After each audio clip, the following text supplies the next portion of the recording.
boy, what do we have for you today? My favorite videos to watch. Pro-Palestine protests are ridiculous. And today we're watching exactly that. Without further ado, you know what? Before we start, don't forget to like the video. Don't forget to subscribe so we can grow this community into a much bigger community so we can learn together. Let's get started. Yalla. I don't have time for this. Let's go. You gave me this, and it shows some interesting things that I hadn't heard before, you know, about what the Prophet Muhammad said about equality and about women and so on. And I was interested in particularly the last one about terrorism. And it says that terrorism, in the Quran, killing of innocent is compared to killing the whole world, all of mankind. Can you tell us more about that? So in essence, Islam does not allow the killing of innocents under any circumstances. In battlefield, in Surah 9. Excuse me? Under any circumstances? If you commit mischief in the land or pose war on Islam, like what I'm doing right now, because I don't approve of Islam, then my death is irrelevant. It's not applied. So if you're not a Muslim, basically, and you oppose Islam, your fate is not even mentioned in the Quran. It doesn't matter. It has no impact. 5, often misquoted by Islamophobes to somehow stipulate that Islam allows the killing of innocents when it doesn't. It's only when you are in a battlefield and your enemy is coming to you, then in self-defense you have to fight back, which is a given in any form of... Yeah, well, in war you would accept that, of course. October 7th, was that a terrorist attack in your opinion? So October 7th, these are many responses given to that. I mean, we have to go back to 1917, 1948, 1967. Yeah. The intricate involvement of the historical events which have led up to these these events that have occurred. So it's just a frustration and overboiling. But you said it's forbidden to kill innocents. Oh, yeah, absolutely, it's forbidden to kill innocents. But they did, right? Well, that is what an understanding is given. There are different understandings. There is. Oh, really? What's your understanding? Well, from other sources that I've read, some people are of the opinion that factions of Hamas are in with the Israelis, giving them the pretext to do their acts. Others, Well, I'm just giving you a thing. You're giving your view. I'm giving my view. Well, let him finish and I'll talk to you. Yes. No, stick around. I want to talk to you as well. Yeah, okay. So on that basis, Why are you interrupting, guys? Others take the view that it's just reacting to already being aware that, for example, there are natural gas reserves in Gaza, which Israel has become aware of, and through that Red Sea area where trade is taking place, where the Houthis are currently stopping.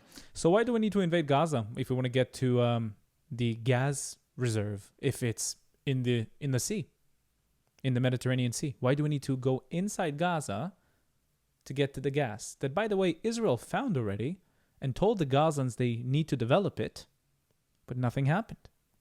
Why do we need to invade a place if we can literally just go there with a ship? A territorial water that we already control. Makes no sense. Al Jazeera propaganda. Certain shipments going through. What do you believe? I'm just curious because I'm just stating from what you hear. I'm not there, am I? So I can't say for certain what exactly has happened. But you're not there in Gaza either. But you're saying the genocide is happening, right? But that's very clear for all of us to see. The actual bombings taking place and the death and destruction. But 7th of October wasn't clear. No, that was absolutely clear as well. But we can't be certain forever as to who done these acts. You see, although Hamas makes unilateral claims, that is just based upon certain factions. There are factions within them who said we had nothing to do with it. I'm a Hindu, He said so much, but absolutely nothing. I do support Israel on this. You've got a right to defend. I see all the channels. I listen to people. You know, they're delusional, unfortunately. People have a right to respond. There are only 50 million Jews in the world, you know. There are 2 billion Muslims. You know, I mean, what is a ratio doing there? You know, there's a lot of bullshit going on, yeah? You know? Very interesting point. And are you here for the protest? I'm here for the protest to see what's going on. I heard there's a lot of Hamas supporters here, you know. Who did you hear that from? Oh, I've heard it from a lot of YouTube apostate channels, you know. They come here, infiltrate, you know, I want to see if it's true or not, you see. Yeah? I mean, look, I'm a Hindu. You know, a Hindu temple was attacked last week. I apologize for what I said before. He is not interrupting. He is giving knowledge, and I want to give him a round of applause.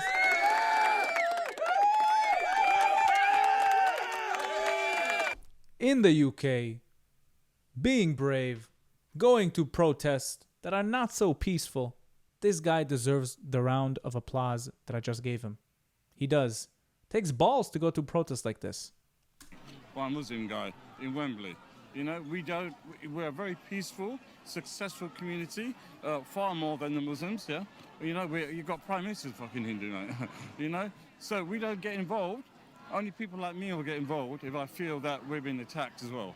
You know, the Jews are attacked. Do you feel that Hindus are being attacked in the UK? We are now, huh? Because they're afraid of, they're not afraid of us, they're jealous of us, of our success, you know? We don't have any, it's like, you know, there are 10,000 Muslims in prison. Is people aware of this? Go and Google it, it's all there. You know, pedos, rapists, terrorists. There's only 0.4% of Hindus in prison for minor crimes like tax evasion. You know, we're not an aggressive species unless we're pushed. Have you been here before to these protests in the past? And what did you see? What did you experience? Well, I've been to a couple now, and they're very well policed, but I do not see any police here. That's what worries me. Yeah. Where are the police? Can you see anybody? No. There's a lot of undercover ones. They're scared. Yeah, look at what's going on here. You know, I could be one, you never know. You know? Man, I don't watch you much, but I do follow you guys. Why not? I like. What do you mean you don't watch us much? Mate, I know your channel. I don't listen to it very much. I'll try to listen again, mate. Yeah. Put it on, mate. Excuse me, mate. We work hard. Guys, somebody approached me today at a coffee place that I was at. He said, yo, I love your videos. And then he said, remind me your name again? I said, it's Sahar. He said, yeah, let me just look it up on Instagram. Doesn't follow me anywhere. So why do you watch me and you don't follow? Guys, follow me. If you watch my stuff, you enjoy my stuff, follow me. So we can be, you know, together. Friends. Let's continue. This round anyway, same as everyone else, don't agree with genocide. From speaking to protesters at the March Against Anti-Semitism, they feel that Israel was attacked, and so it's going to respond. And when you have people hiding in among buildings in densely populated areas, you are going to get a lot of civilian casualties, but it's because Israel is having to make sure there's no terrorist threat on its border. That's what they would say. Well, they would say that, wouldn't they? I mean, what would you say? I would say that anybody who was engaged in genocide, that wanted to kill people, wanted to kill as many civilians as they could, would use an excuse like that. That's what I would say. So would you say that Israel is deliberately targeting civilians? Yes. I have a speaker. You have a speaker? I have a microphone. Yeah.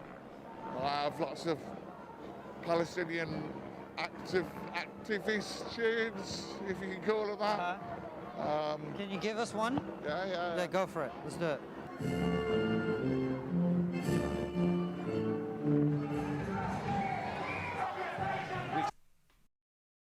Did he just play Nazi music?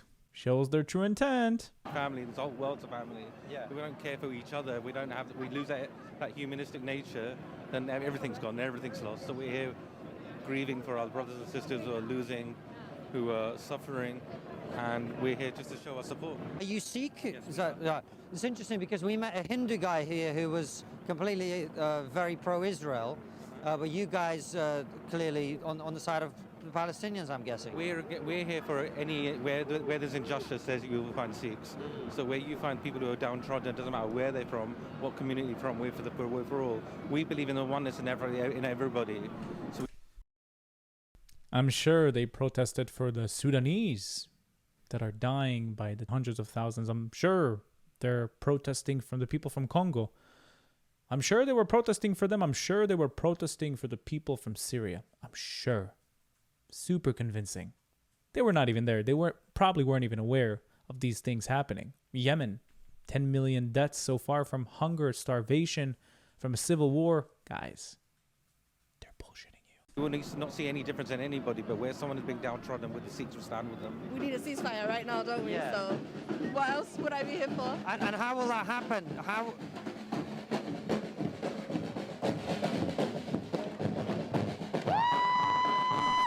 From the river to the sea, Palestine will be... Yalla, shut up. Let me listen. The ceasefire happen. Who should do what, in your opinion? The UK, the US, all the international powers, whoever's out there that can control this right now, we need to stop so we can communicate. We cannot communicate if we keep fighting each other. So ceasefire right now, and then we can move on from there. A ceasefire means ceasing from both sides fire, which is what we're asking for. So we're not asking for one side or the other. We're just saying stop the bombing, stop the wars. So you're talking to both sides, is what you're saying? Everyone, stop killing. Just stop. And then we can have a conversation about what's coming next. But right now, as we're having conversations and people are still dying, what's the point? Yeah.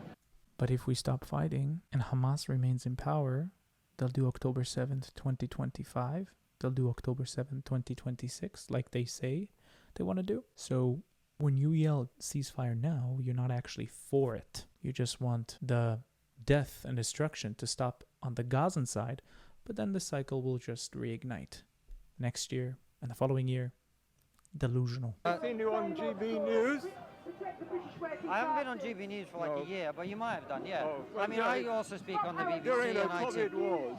Yes. Yeah, because I was on your side. In the Oh, COVID okay. wars. Tell us about the Workers' Party and why you're here. We're here to show solidarity with the people of Palestine and with the people of Yemen who are just being bombed. What brings you here today?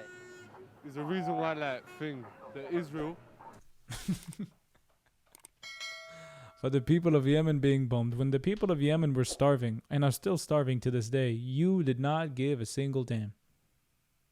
But now when Yemen is being bombed, when they fire hundreds of rockets to Israel, waking up children and families from their sleep in the middle of the night, you don't care. You don't care. And why are these people hiding? Who hides if they know they're on the right side of history and they are not? Why would you hide? They know that something is bad. They know that they're going to get exposed. Therefore, COVID-19 masks. Iowa. Let's continue. The reason why they're killing kids, and like since October, how many kids has died? Can I ask why you all have your faces covered? I'm just curious. No, we're just having our face covered. It was cold. It's cold? Yeah, it's cold. Okay. Shall I open it for you? Say again? I can open if you want. Oh, no, I'm just asking.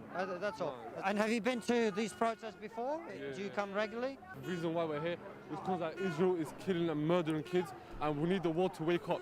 Wake up, guys! And why do you think Israel is doing this? Because like, they want land. The most ambitious human being I have ever seen in my life. I should wake up. Yalla, let's go. I feel like they want land. They want land. So I see you've got a sign there that says journalism that get paid for selling lies, and I'm guessing that's Piers Morgan, right? Yes. Okay. And on the right, journalism that pays the price for telling the truth. Who's that? Wael al-Dahdour. And who is he? He is the man of truth, man of bravery. He is the one who sacrificed all his family for the cause of Gaza and did not move out of Gaza. So, die, guys. Enough. We've seen enough. Every time I think I can be surprised again, I get surprised. Every time. The ridiculous stuff they say. Oh my God. Another great video by Trigonometry by Constantino. Maybe I should be on your podcast, huh? What do you say? If you see this, Konstantin, invite me on your podcast. Let's have a conversation. I like you. I like the way you think. I like you. But until then, don't forget to subscribe to the YouTube channel. Hit that like button and leave a comment. You know what? Let's leave a specific comment. What pro-Palestine protest video you have watched that made you go bonkers? That made you lose your mind? I want to watch that video. I want to react to that video. Leave the link or the title in the comment section. But until next time, see you.